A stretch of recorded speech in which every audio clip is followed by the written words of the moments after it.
અરવલ્લી જિલ્લાના બારિયાભાઈઓની સફળતા નેટ હાઉસમાં મરચાની બાગાયતી ખેતી પ્રાકૃતિક ખેતીમાં મરચાની ખેતીમાં મેળવેલી સફળતા। અરવલ્લી જિલ્લા શામળાજી તાલુકાના નાનકડા ગામ ખોડલમાં રહેતા મયુર બારિયા અને નિર્મલ બારિયા બે ભાઈઓ પોતાની પરંપરાગત ખેતી માર્ગના બદલવામાં બાગાયત તરફ વળ્યા। આજે એઓ પોતાના પરિવાર સાથે આખા વિસ્તારમાં ખેડૂતો માટે પ્રેરણારૂપ બની ગયા છે।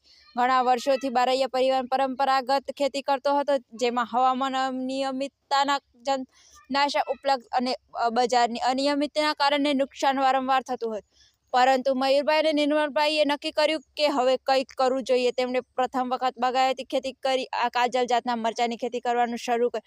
4000 ચોરસ ફૂટ જમીનમાં તેમણે નેટ હાઉસ ઊભું કર્યું છે અને તેમાં લગભગ 7000 જેટલા મરચાના છોડ વાવ્યા। સૌથી મહત્વની વાત એ છે કે પાકને તેઓએ પૂરેપૂરો પ્રાકૃતિક ખાતરની જ ઉછેર્યો છે, કોઈ રાસાયણિક ખાતર કે દવા નહીં। નેટ હાઉસની અંદર તાપમાન નિયમિત રહેતું હોવાથી જંતુનાશક ઉપદ્રવ લગભગ શૂન્ય રહ્યો છે અને મરચાના દાણા મોટા, ચળકતો અને ગુણવત્તાયુક્ત આવ્યો હતો, જેમાં 21 માણસો રોજી મળી રહે છે। તેઓ તેમની ખેતી સફળતાપૂર્વક આજે બાગાયતી કરી રહ્યા છે। રિપોર્ટર મહેન્દ્ર પટેલ, અરવલ્લી। ગામ કુંડોળ, તાલુકો ભિલોડા, જિલ્લો અરવલ્લી। અને અમે દર વખતે ખેતી કરતા હતા, ઘઉં, મકાઈ એવું। આ વર્ષેથી અમે નવું વિચાર્યું ને આ બધું ઘઉં, મકાઈ કરતાં મરચાંની ખેતી કરી અમે ને આ કાજલ નામની વેરાયટીનું વાવેતર કરેલું। 7000 છોડનું વાવેતર કરેલું છે ટોટલ, ને 15-20 માણસોની રોજગારી મળે અને આવે છે માણસો ને એમની રોજગારી મળે।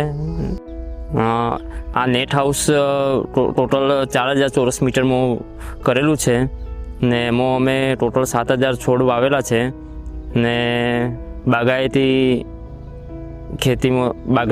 ખેતી કરવાનું વિચાર્યું હતું ને આ બાગાયતી ખેતીમાં અમને આ નેટ હાઉસનું સબસિડી બી સરકાર તરફથી મળી છે ને સરસ છે ને સરકારશ્રીનો આભાર કે અમે સરકાર તરફથી સબસિડી મળી છે।